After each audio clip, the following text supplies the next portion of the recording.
তিনটি আমল মানুষকে সদ্য ভূমিষ্ঠ হওয়া শিশুর মতো নিষ্পাপ করে দেয়, সমস্ত সগীরা গুনাহসমূহ মাফ করে দিবে। অবশ্য মহাপাপ বা কবিরা গুনাহে যদি কেউ লিপ্ত হয়, সেটার জন্য আল্লাহর কাছে লজ্জিত হয়ে অনুতপ্ত হয়ে ভবিষ্যতে আর সে কাজ না করা এবং কৃতকর্মের জন্য আল্লাহর কাছে ক্ষমা প্রার্থনা করা, ইস্তেগফার এবং তওবা করা, এটা শর্ত। কবিরা গুনাহ করার পর সাধারণ কোনো ছোটোখাটো আমলে সেই গুনাহ মাফ হবে না। ঠিক একইভাবে বান্দার কোনো হক যদি কেউ নষ্ট করে, তাহলে যার হক এবং অধিকার নষ্ট করা হয়েছে, যার টাকা মারা হয়েছে, যার সম্মানহানি করা হয়েছে, যাকে আঘাত করা হয়েছে, যার প্রতি জুলুম করা হয়েছে, তার কাছ থেকে মাপ চেয়ে তারপর সেটা নিষ্পত্তি করতে হবে। কোনো আমল দিয়ে বান্দার হক কখনো মাফ হবে, এটা সাধারণ এবং মৌলিক কথা। যে তিন আমলের মাধ্যমে একজন মানুষ মায়ের গর্ভ থেকে সদ্য ভূমিষ্ঠ হওয়া সন্তানের মতো নিষ্পাপ হয়ে যাওয়ার সুসংবাদ নবী করিম সাল্লাল্লাহু আলাইহি ওয়াসাল্লাম দিয়েছেন, তন্মধ্যে থেকে আমি আর ম্যাগি স্বাদ ও ভালোবাসার দারুণ জুটি ফ্রম নেসলে। নাম্বার 1, হজ। যদি কেউ পাপ মুক্ত হজ করতে পারে, যে হজে কোনো গুনাহ হয়নি, যে হজে কোনো পাপ হয়নি, ঝগড়াঝাটি হয়নি কারোর সাথে, নারীগটিতে কোনো অপরাধ হয়নি, চোখকে হেফাজত করেছে, আমলকে হেফাজত করেছে, সেখানে কোনো প্রকার গুনাহ করে নাই, এই হজ তাকে নিষ্পাপ শিশুর মতো এরকম নিরপরাধ করে দিবে, তার গুনাহগুলো মাফ করে দিবে। দ্বিতীয় যে আমলটি মানুষকে সদ্য ভূমিষ্ঠ হওয়া শিশুর মতো নিষ্পাপ করে দেয়, সকল গুনাহ মাফ করে দেয়, সে আমলটি হলো, যদি কোনো ব্যক্তি সুন্দর এবং উত্তম রূপে অজু করে। উত্তম রূপে অজু কিভাবে হয়? উত্তম রূপে অজু হবে তখন যখন এই অজুতে আপনি কোনো পানির অপচয় করবেন না। আমরা আজকাল শহুরে জীবনে, এমনকি গ্রামেও আমরা ট্যাপে অজু করি। বেশিরভাগ মানুষ ট্যাপে অজু করতে গিয়ে যে পরিমাণ পানি আমরা ব্যবহার করি, নিচে যদি একটা বালতি রেখে আপনি একটু দেখার চেষ্টা করেন যে কি পরিমাণ পানি আপনি ব্যবহার করেন, তো দেখা যাবে একবার অজুতে প্রায় 1 বালতি পানি পুরোপুরি লেগে যায়। ঠিক না ভাই? ঠিক। অথচ আল্লাহ রাব্বুল আলামিন আমাদেরকে কোরআনে কারিমে অপচয় করতে নিষেধ করেছেন। ইমানদার কখনো অপচয় করতে পারে? পানি আমার ট্যাঙ্কিতে অনেক আছে, এই অজুহাতে আমি পানি অপচয় করব না। আমার ট্যাঙ্কিতে থাকতে পারে, আরেকজন ট্যাঙ্কিতে নাও থাকতে পারে। সমুদ্রেও যদি কেউ অজু করে, সেখান থেকে পানি নিয়ে অজু করার সময় যেন অপচয় না করে, নবী সাল্লাল্লাহু আলাইহি ওয়াসাল্লাম পরিষ্কার নির্দেশনা দিয়েছেন। এজন্য আপনার অজুটা সুন্দর হবে তখন যদি আপনি অজুতে অপচয় না করেন। দ্বিতীয়ত, আমরা অনেকে কথা বলতে বলতে অজু করে বিসমিল্লাহ বলি না, অজু শুরুতে বিসমিল্লাহ বলতে ভোলা যাবে না। তৃতীয়ত, অজুতে মেসওয়াক করতে হবে। বেশিরভাগ মুসলমানরা মেসওয়াক ভুলে গেছে, আমরা শুধুমাত্র ব্রাশ এবং টুথপেস্ট নির্ভর হয়ে গেছি। আপনি ব্রাশ টুথপেস্ট ব্যবহার করেন, কিন্তু মেসওয়াকের যে ফজিলত, মেসওয়াকের যে উপকারিতা, এর যে মর্যাদা, এটা কখনো অন্য কোনো বিষয় দ্বারা অর্জিত হবে না। নবী করিম সাল্লাল্লাহু আলাইহি ওয়াসাল্লামের জীবনের শেষ আমল, যে আমলটা করতে করতে তিনি দুনিয়া থেকে চলে গেছেন, সেটার নাম মেসওয়াক। মেসওয়াক এমন একটি আমল, নবী সাল্লাল্লাহু আলাইহি ওয়াসাল্লাম বলেছেন, আমার উম্মতের জন্য কষ্টকর হবে এই আশঙ্কা না থাকলে আমি মেসওয়াক করাটাকে অপরিহার্য করে দিতাম, বাধ্যতামূলক করে দিতাম, সবার জন্য এটাকে আবশ্যক করে দিতাম, প্রত্যেক নামাজে, প্রত্যেক ওযুতে। মুহতারাম হাজিরিন, নবী সাল্লাল্লাহু আলাইহি ওয়াসাল্লাম তার জীবনের বিভিন্ন জায়গায়, তার দৈনন্দিনে বারবার তিনি মেসওয়াক করতে থাকতেন। এই জন্য মুসলমানের পকেটে মেসওয়াক থাকবে। দাঁতের মধ্যে মেসওয়াকের ঘর্ষণের ফলে মানুষের ঈমান বৃদ্ধি পায়, এটা নানাভাবে প্রমাণিত। অনেক উলামা ইকরাম বলেছেন মেসওয়াক এর মাধ্যমে মানুষের ঈমানে মৃত্যু নসিব হয়। অতএব মেসওয়াক আপনার ওযুতে যেন অবশ্যই থাকে। ওযুর মধ্যে সুন্নাহসম্মত ওযু নবী সাল্লাল্লাহু আলাইহি ওয়াসাল্লাম যেভাবে বলেছেন সেটা যেন হয়। শীতে বিশেষ করে ওযু করার সময় আমরা অনেকেই খুব তাড়াহুড়া করে ওযু করি, কনুইয়ের এদিকে হয়তো শুকনা থেকে যায়, অথবা কানের লতিতে শুকনা থেকে যায়, কিংবা কপালের উপরে শুকনা থেকে যায়। ভালো করে ডলে উজু করা, বিশেষ করে পায়ের গোড়ালি এবং গিরা। নবী সাল্লাল্লাহু আলাইহি ওয়াসাল্লাম বলেছেন, ওয়াইলুল লিল আকাবি মিনান নার, তোমাদের পায়ের গিরা এবং গোড়ালি এগুলোকে জাহান্নামের আগুন থেকে বাঁচাও। ভালো করে ডলে অজু করো, অজুর যত্ন নাও, বিশেষ করে শীতের সময়। অতএব উত্তম রূপে যখন আপনি অজু করবেন, এরপরে যদি কেউ দাঁড়িয়ে আল্লাহর জন্য সালাত আদায় করে, অজুর তাহিয়াতুল ওযু সালাত আদায় করে, অথবা যে কোনো সালাত আদায় করে, এরপরে আল্লাহর প্রশংসা করে, আল্লাহর গুণকীর্তন করে, আল্লাহর মর্যাদা বর্ণনা করে এই সালাতের পর, তাহলে সেই ব্যক্তিকে এবং আল্লাহর দিকে সে ধাবিত হয়, দুনিয়ার সব কিছু ভুলে আল্লাহর কথা স্মরণ করে, আল্লাহর কথা জিকির করে, আল্লাহর দিকে মনোনিবেশ করে, মনকে আল্লাহর দিকে মোতাবাজ্জ করে, আকৃষ্ট করে এবং আল্লাহকে স্মরণে আনে। তাহলে যে উত্তম রূপে ওযু করে, এরপরে দাঁড়িয়ে সালাত আদায় করে, নামাজ পড়ে, এরপরে নামাজ পড়ার পর আল্লাহর প্রশংসা করে, আল্লাহর গুণকীর্তন করে, আল্লাহর মর্যাদা বর্ণনা করে, এই সবগুলো হয়ে যেতে পারে সূরা ফাতিহা পড়লে আলহামদুলিল্লাহি রাব্বিল আলামিন, আল্লাহর প্রশংসা হয়ে গেল, আর রহমানির রহিম, আল্লাহর সানা গুণকীর্তন হয়ে গেল, মালিকি ইয়াউমিদ্দিন, আল্লাহর মর্যাদা বর্ণনা করা হয়ে গেল। এরপরে কেউ যদি আল্লাহ রাব্বুল আলামিনের দিকে পরিপূর্ণভাবে নিজেকে মোতাবাজ্জ করে, আল্লাহর দিকে মনোনিবেশ করে, আল্লাহর কথা স্মরণ করে যে আল্লাহ আমার সৃষ্টিকর্তা, তার কাছে আমাকে যেতে হবে, এই আমলগুলো যদি কেউ করে, নবী সাল্লাল্লাহু আলাইহি সাল্লাম বলেছেন এই ব্যক্তি এই আমলগুলো করার পর সদ্য ভূমিষ্ঠ হওয়া শিশু যেরকম মায়ের পেট থেকে মাত্র দুনিয়াতে এসেছে, তার কোনো পাপ বলতে কিছু নেই, নিষ্পাপ শিশু, ঠিক এই ব্যক্তিকে আল্লাহ তাআলা সেরকম নিষ্পাপ করে দিবেন।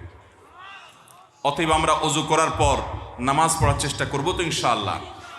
বেলাল রাদিয়াল্লাহু তাআলা আনহুকে মেরাজে নবী করিম সাল্লাল্লাহু আলাইহি সাল্লাম তার পায়ের আওয়াজ শুনেছেন। তিনি শুনতে পেয়েছেন বেলাল রাদিয়াল্লাহু তাআলা তার সামনে দিয়ে হেঁটে হেঁটে জান্নাতে যাচ্ছেন। যখন মেরাজে তাকে জান্নাত পরিদর্শন করার জন্য নেওয়া হলো, তিনি জিবরিলের সঙ্গে ছিলেন। বেলাল রাদিয়াল্লাহু তাআলার পায়ের আওয়াজ তার মুখস্থ ছিল যে এইরকম পায়ের আওয়াজ, এই শব্দ হয় তিনি যখন হাঁটেন তখন। তিনি মেরাজ থেকে ফিরে এসে হযরত বেলালকে জিজ্ঞাসা করেছেন, কি আমল তুমি করো যার কারণে আমার সামনে সামনে তুমি জান্নাতে হাঁটছিলে, তোমার পায়ের আওয়াজ আমি শুনছিলাম? বেলাল রাদিয়াল্লাহু তাআলা তখন বলেছেন, ইয়া রাসূলুল্লাহ, আমার সেরকম কোনো আমল নাই, তবে আমি যখনই ওযু করি, ওযুর পর 2 রাকাত তাহিয়াতুল ওযু নামাজ আমি সব সময় পড়ি, এটা ভুলি না। আমাদের সমাজ থেকে এটা হারিয়ে গেছে। ওযুর পর তাহিয়াতুল ওযু নামাজ আমরা অনেকে পড়তে যাই না। ওযু শেষ হয়েছে, কোনো কথাবার্তা বলার আগে দ্রুততার সাথে কেবলামুখী হয়ে আপনি 2 রাকাত নামাজ সুন্দর করে আদায় করলেন। এটা হলো ওযুর সম্মানার্থে আদায় করা নফল নামাজ।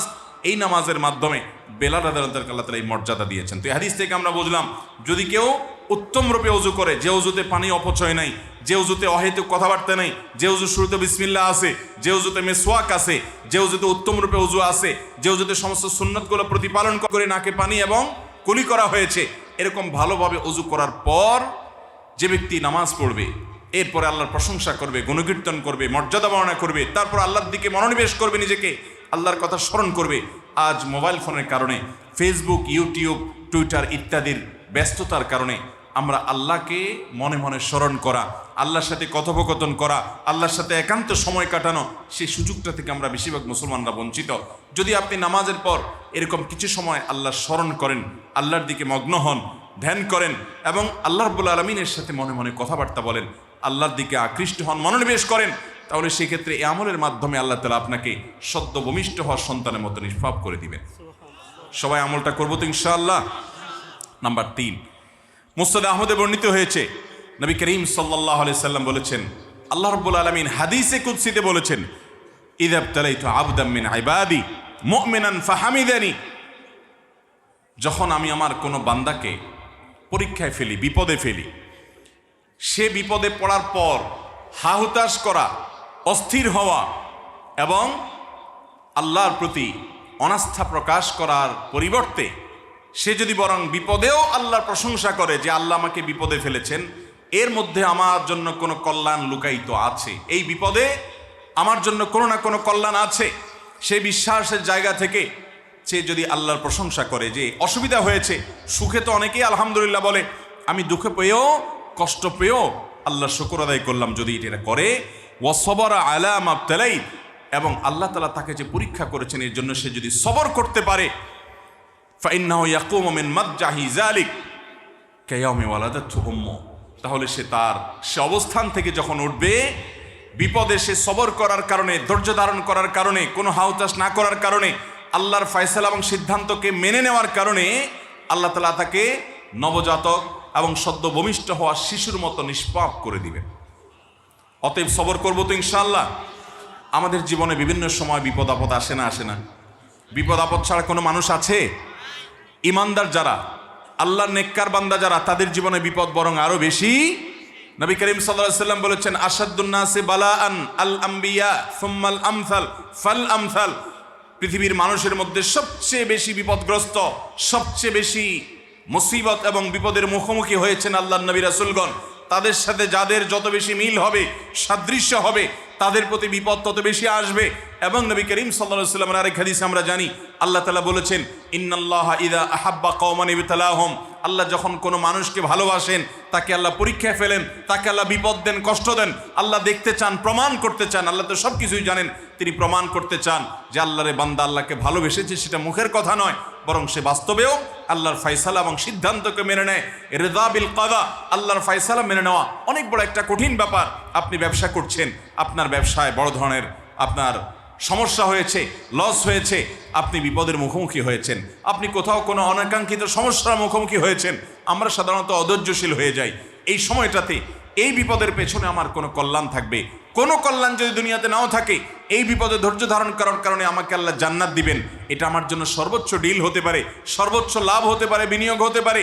দুনিয়ার গোটা জীবনটাই যদি বিপদে কাটে আর অনন্ত অসীমকালের জান্নাত যদি তার বিনিময় হয়ে যায়, তাহলে এটা লাভ না লস? অতএব ইমানদার সেইভাবে চিন্তা করে বিপদে কখনো বেসবর অধৈর্য হতে পারে। একটি আমল আছে যে আমলের মাধ্যমে কিয়ামতের ময়দানে আল্লাহ রাব্বুল আলামিনের কাছে আপনি সওয়াব পাবেন, বিনিময় পাবেন, পুরস্কার পাবেন হিসেব ছাড়া। কিয়ামতের ময়দানে আল্লাহর কাছে হিসেব করে পাই পাই করে আপনি আপনার সওয়াব বুঝে নিয়ে জান্নাতে যাবেন। এটি চারটিখানি কথা নয়, কারণ আল্লাহ রাব্বুল আলামিনের যে হিসাব, সেই হিসাব পুঙ্খানুপুঙ্খরূপে হবে, সেই হিসাবে কোনো কিছুই বাদ যাবে না। আমাদের অজস্র ভুল ত্রুটিতে প্রতিটা নেকামল থাকে, বদামল তো আছেই অগণিত। আল্লাহর কাছে হিসেব করে করে তারপরে জান্নাতে যাওয়া বড় কঠিন। কোরআনে কারিমে আল্লাহ তাআলা বলেছেন যে যারা ধৈর্য ধারণ করবে, যারা সবর করবে, যারা যে কোনো বিপদে অটল অবিচল থাকবে, অহেতুক কথা বলবে না, বেসবর হবে না, অধৈর্য হবে না এবং অসহনশীল হবে না, অসহনশীল আচরণ করবে না, আল্লাহ রাব্বুল আলামিন তাদেরকে এমন বিনিময় দিবেন যেটা কোনো হিসেব নিকেশ করে দিবেন না। আল্লাহ তাআলা সেজন্য বলেছেন যে ইন্নামা ইউওয়াফাস সাবিরুনা আজরাহুম বিগাইরি হিসাব, নিশ্চয় ধৈর্যশীলদের বিনিময় কিয়ামতের ময়দানে দেয়া হবে কোনো প্রকার হিসাব নিকাশ ছাড়া। আল্লাহ অগণিত দিবেন, বিনা হিসাবে দিবেন। অতএব ধৈর্য ধরার কোনো বিকল্প আমল হতে পারে। বহু মুসলমান পাবেন আপনি 5 ওয়াক্ত নামাজ পড়ে, মুখে লম্বা দাড়ি আছে, মাথায় টুপি আছে, গায়ে জুব্বা আছে, অনেক ভালো ভালো কাজ করেন, উনি নামাজ কালামও পড়েন, কিন্তু তার ধৈর্য সহ্য বলতে কিছু, যে কোনো অসুবিধাতে তিনি গরম হয়ে যান, রাগান্বিত হয়ে যান, বা মেজাজ হারিয়ে ফেলেন, বদমেজাজ হন, মানুষের প্রতি রুষ্ট হয়ে বাজে আচরণ করেন, খারাপ আচরণ করেন, কারোর গায়ে হাত তুলে ফেলেন, একটা মন্দ কথা বলে ফেলেন, নিজের অবস্থান নষ্ট করে ফেলেন। এরকম বেসবর ইমানদার আছে না নাই? কিন্তু আল্লাহর কাছে যদি আপনি নিষ্পাপ মানুষ হিসাবে দাঁড়াতে চান, আল্লাহর কাছে যদি বিনা হিসাবে জান্নাত চান, আল্লাহর কাছে যদি হিসেব ছাড়া বিনিময় চান, তাহলে মনে রাখবেন আপনার যে কোনো কঠিন সময়ে দাঁত কামড়ে আপনাকে সবর করতে হবে। মেজাজ হারিয়ে আপনি মুখ দিয়ে একটা কুটি কথা বলতে পারবেন না, একটা গালি আপনি দিতে পারবেন না। ইমানদার কখনো কোনো পরিস্থিতিতে গালি দিতে পারে, ইমানদার কখনো অশ্লীল কথা বলতে পারে, অধৈর্য ইমানদার কখনো ভাঙচুর করতে পারে। ইমানদার সকল পরিস্থিতিতে খুব ঠান্ডা মাথায়, শীতলভাবে এবং খুব দৃঢ় চেতা মন নিয়ে সে পরিস্থিতি মোকাবেলা করবে, আল্লাহর কাছে সাহায্য চাইবে। আল্লাহ আমাদের সবাইকে সেই ধৈর্যশীল মানুষ হওয়ার তৌফিক দান করুন। মনে রাখবেন, অনেক নফল আমল, অনেক নফল রোজা, অনেক নফল নামাজ, অনেক নফল দান সাদাকা, অনেক তাসবিহ তেলাওয়াত করে মানুষ সেই জায়গায় যেতে পারবে না যেই জায়গায় একজন মানুষ সবর এবং ধৈর্য ধারণ করে যেতে পারবে। অতএব সবর করবো তো ইনশাআল্লাহ। আপনি আপনার পারিবারিক জীবনে আপনার স্ত্রীর সব কথা আপনার পছন্দ হবে না, সব কাজ আপনার ভালো লাগবে না, আপনার মাথা গরম হতে পারে, আপনার কাছে খারাপ লাগতে পারে, আপনার কোনো কাস্টমারের আচরণ, সব কাস্টমারের আচরণ আপনি খুশি হবেন না, কিছু কিছু আচরণ আপনাকে রুষ্ট করতে পারে, আপনাকে রাগান্বিত করতে পারে, আপনাকে ক্রোধান্বিত করতে পারে। কিন্তু আল্লাহ তাআলা তার নেককার বান্দাদের বৈশিষ্ট্য বলেছেন, ওয়াল কাযিমিনাল গাইজ ওয়াল আফিনা আনিন নাস ওয়াল্লাহু ইউহিব্বুল মুহসিনিন। মুত্তাকিদের বৈশিষ্ট্য বলতে গিয়ে আল্লাহ বলেছেন, যারা মানুষের নিজেদের রাগকে সংবরণ করতে পারে, কন্ট্রোল করতে পারে, রাগ আসার পরে সে ঝেড়ে দিয়েছে, যা তা বলে ফেলেছে, যা তা করে ফেলেছে, এই ব্যক্তি কখনো মুত্তাকি হতে পারে। অতএব মুত্তাকি হওয়ার দাবি হলো আমাদেরকে সবর করতে হবে, ধৈর্যশীল হতে হবে। আপনি পত্রিকার পাতা খুললে দেখবেন, আপনি টেলিভিশন নিউজ খুললে দেখবেন, সামান্য একটু চুন থেকে নুন খসেছে তো স্বামী তার স্ত্রীকে তালাক দিয়েছে, স্ত্রী তার স্বামীকে রেখে বাপের বাড়িতে চলে গেছে, ছোট ভাই বড় ভাইকে খুন করে ফেলেছে, একজন আরেকজনকে হত্যা করে ফেলেছে, আহত করে ফেলেছে, গ্রামকে গ্রাম মানুষের মধ্যে মারামারি লেগে গেছে। বিয়ের অনুষ্ঠান সামান্য একটু কথা কাটাকাটিকে কেন্দ্র করে, সামান্য একটা ছোট ত্রুটি বিচ্ছুতিকে কেন্দ্র করে বিয়ে ভেঙে গেছে, গোটা আয়োজন ভেস্তে চলে গেছে। এরকম মুসিবত, এরকম সমস্যা আমাদের সমাজে অহরহ হয়ে থাকে। এগুলোর মূল কারণ হলো আমাদের ভিতরে সবর নাই, ধৈর্য নাই। অথচ ধৈর্যশীল হওয়া ছাড়া কোনো মানুষ জান্নাতি হওয়া, মুত্তাকি হওয়া, ইমানদার হওয়া, খালেস মুত্তাকি পরেজগার মানুষ হওয়া কোনোদিন সম্ভব। অতএব সবর করবো তো ইনশাআল্লাহ। ধৈর্যশীল মানুষকে আল্লাহ তাআলা সদ্য ভূমিষ্ঠ হওয়া শিশুর মতো নিষ্পাপ করে দিবেন। আল্লাহ আমাদের সবাইকে সবর এবং ধৈর্যের এই গুণটি অর্জন করার তৌফিক দান করুন। সবাই নিজেকে নিয়ন্ত্রণ করবো তো ইনশাআল্লাহ। যদি আপনার মধ্যে অধৈর্যের পরিমাণ বেশি থাকে, অধৈর্য হয়ে গেলে নিজের প্রতি নিজে জরিমানা আরোপ করেন যে আমি অধৈর্য হয়ে যদি কখনো মুখ খারাপ করে ফেলি, আমি যদি ধৈর্যহীনতার কোনো কাজ করে ফেলি, তাহলে এটার শাস্তি স্বরূপ আমি 2 রাকাত নামাজ পড়ব, 10 টাকা দান করব এবং পরবর্তীর জন্য আমি নিজেকে শাসন করব, আত্মশাসন করব, করে নিজেকে নিয়ন্ত্রণ করব। চেষ্টা করব না ইনশাআল্লাহ?